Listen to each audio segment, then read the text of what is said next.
All right, guys, so we're going to get ready and we're going to start book 12. Book 12, Odysseus is still not quite home, but he's recounting his adventures with the Sirens, Scylla, and Charybdis. They are the next three monsters that he's going to journey. So if we take a second and we look at the map, right, we last saw him at the Cyclopses, and now we're here at number 9. So from Circe, he goes to the land of the dead, and then he goes back to Circe's. And it is at this point that he's getting advice about his next obstacles, which are going to be the Sirens, Charybdis, and Scylla, which are 10, 11, and 12 on the map. And it is very clear that Circe wants to offer advice to him. And so oftentimes when we think about somebody who is offering advice to us, that we want to consider that they're our ally, right? So Circe very much cares about Odysseus in this part. So we're going to listen, we're going to highlight anything that tells us about the Sirens. She reads, or she writes, "Then said the lady Circe, so all those trials are over. Listen with care to this now, and a god will arm your mind. Square in your ship's paths are Sirens." So we learn that in this, he is going to be battling with these Sirens. They are crying beauty to bewitched men coasting by.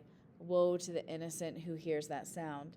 He will not see his lady, nor his children enjoy crowding around him home from the sea. See, the Sirens will sing his mind away on their sweet meadow lolling.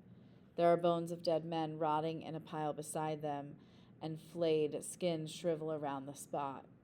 So we learn from Circe that Sirens are these people who sing beauty to bewitched men. We often think of Sirens depicted as mermaids who are beautiful, and then when you get to them, they're really aggressive.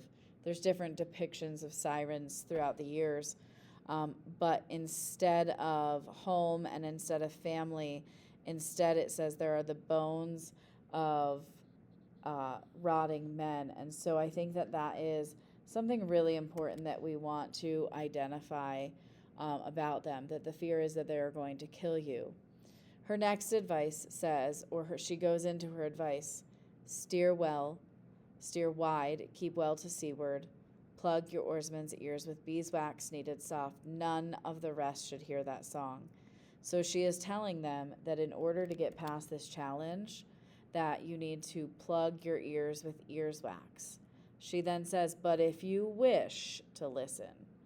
So it seems like she understands that Odysseus has some curiosity, right? She understands that Odysseus has displayed curiosity in the past. She says, but if you wish to listen, let the men tie you in the lugger, hand and foot, back to the mast, lashed to the mast, so you may hear those harpies' thrilling voices. Shout as you will, begging to be untied. Your crew must only twist more line around you and keep their stroke up till the singers fade. What then? One of two courses you may take, and you must weigh them. I shall not plan the whole action for you now, but only tell you of the both. So she says, if you are going to listen, let the men tie you up. They need to have the ears, the beeswax in their ears. But if you want to be a person that listens, then you need to make sure that your men are following what you tell them. We know Odysseus has curiosity, but we get hey, this is how he can handle it. She then says, it's going to come to Scylla and Charybdis next, and I can tell you what I think you should do, but you have to make the choice. I'm going to warn you about who they are. So as we read this next page, we really want to think about who are they and how are they described. So we are going to first highlight details that tell us about Scylla, right? And we're going to see that in lines 30 to about 58 or so, right? So we're going to highlight anything that describes who Scylla is, what she looks like, what is her threat. So we're going to start with line 30. A second course lies between headlands. One is a sharp mountain, piercing the sky with a storm cloud around the peak, dissolving never, not in the brightest summer, to show heaven's azure there, nor in the fall. No mortal man could scale it, nor so much as land there, not with 20 hands and feet, so sheer the cliffs are, as of polished stone. Midway that height, a cavern full of mist opens towards Erebus in evening. Skirting this in the lugger, great Odysseus, your master bowman shooting from the deck, could come short of the cave mouth with his shaft. But that is the den of Scylla. So this is all telling us about Scylla, where she yaps abominably, a newborn whelp's cry, though she is huge and monstrous. God or man, no one could look on her in joy. Her legs, and there are 12, are like great tentacles unjointed, and upon her serpent necks are borne 6 heads like nightmares of ferocity, with triple serried rows of fangs and deep gullets of black death. Half her length she sways her heads in air, outside her horrid cleft hunting the sea, around that promontory for dolphins, dogfish, or whatever bigger game thundering Amphitrite feeds in thousands. And no ship's company can claim to have passed her without the loss and grief she takes. From every ship, 1 man for every gullet. So we're going to go up to the top, right? We're going to look at where she lives, right? So we're told that there is a sharp mountain that's piercing the sky, and it has like this storm cloud around the top of it. All of that sets up threat, something ominous, something bad. They say that that mountain is something that no mortal man could scale. There's not land there. The cliffs are sheer, so they are very, very tall, very straight. There's no kind of footing. They are polished stone, so very slippery. And then midway up that mountain is a cavern or a cave, and in that is where Scylla lives. And it says that Odysseus, even though he is a great shot with bow and arrow, his arrow is never going to make it to the mouth of that cave. It's too far away. So even somebody as skilled, who has the weaponry, who has what they need, cannot do it. They say that Scylla cries like a newborn. So I want you to think about what a newborn cry sounds, that high-pitched sound, the thing that you can't get out of your head. They say she is huge and monstrous, that no one can see her in joy. They say that she has 12 legs that are tentacles. So I want you to kind of think about an octopus here. Her necks are serpent-like necks, so they have a snake-like approach, and there are 6 of them. So she has serpent necks with 6 heads, and her fangs are 3 rows of intense, sharp fangs, and they say deep gullets of black death. So essentially, like, they're describing how she, like, when you look in her mouth, all you see is black and death, right? They say that she normally hunts for dolphins, dogfish head, and any other animal that is found in the sea, but it says that no ship's company can claim to have passed her without the loss and grief. She takes for every ship 1 man for every gullet. So we see that what her threat is not only is she this very aggressive, vicious, violent, not very beautiful monster, but that she also will take 6 of his men on the ship, and that is a surefire death. They said opposite of that mountain. So as we look in the next, we're going to learn about Charybdis. So it says the opposite point of that mountain is more of a tongue of land that you touch with a good bow shot at the narrows. A great wild fig, a shaggy mass of leaves grows on it, and Charybdis lurks below to swallow the dark sea tide. 3 times from dawn to dusk she spews it up and sucks it down again 3 times, a whirling maelstrom.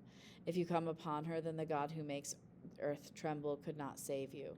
So in the opposite side of her is Charybdis. And Charybdis makes a maelstrom, which is a whirlpool, right? A very violent whirlpool at that. And Circe tells us that if you come upon her, even the gods cannot save you. And she's really talking about all of them. And so we have these two monsters, right? The Scylla, this six-headed aggressive monster who's going to take 6 of your men, and Charybdis, this ginormous whirlpool who, if you come to that whirlpool, everybody dies, right? So I want you to, on the bottom of your text here, put what would you pick? Would you lose 6 of your men as a leader, or would you lose all of them? And when you're done, we're going to go ahead to the next page.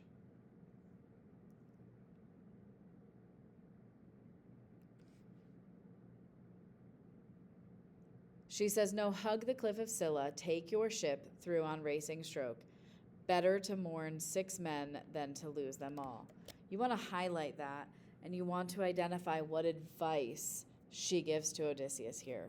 She very much, and she very clearly says to him, hey, this is what you need to do. It is better to mourn these 6. So you're going to identify what that advice is. But Odysseus, as we know, his curiosity, his pride, his ego, and it says, so her advice ran, but I faced her, saying, only instruct me, goddess, if you will, how, if possible, can I pass Charybdis or fight off Scylla when she raids my crew? Swiftly the loveliest goddess answered me, must you have battle in your heart forever, the bloody toil of combat? Old contender, will you not yield to the immortal gods? That nightmare cannot die, being eternal evil itself. Horror and pain and chaos. There is no fighting her. No power can fight her. All that avails is flight. So Odysseus wants to know, how can I pass Charybdis, or how can I fight Scylla? And Circe says that Scylla can't die. There's no fighting her. That the only thing that you can do is to run from her and to let them take 6 men. She says, if you lose headway there, along that rock face, will you break out your arms? Will you get out your weapons? She'll swoop over you, I fear, once more, taking 1 man for every gullet. So Odysseus, if you get out your weapons, you get out your bows, you get ready to attack, you're going to lose 6 more men. She says, no, no, put all your backs into it, row on. Invoke blind force that bore the scourge of men to keep her from a second strike against you. And so she tells him what she wants him to do, but she can't determine if that's the thing that he's going to do. She then follows it up and says that they're going to go to Thrinacia, and that on that are going to be the cattle that of Helios, and to leave them alone. And if you leave them alone, you're going to get home safe, right? So the rest of the page kind of talks through that. You'll need that. So the rest of the period, you're going to finish reading book 12. You're going to identify what Odysseus chooses to do with the sirens, Scylla and Charybdis. And you're going to look at what actions show us hero traits. And you're going to need those hero traits for Monday. So you're going to want to make sure you have them. So you're going to finish book 12 and have your hero traits ready to go.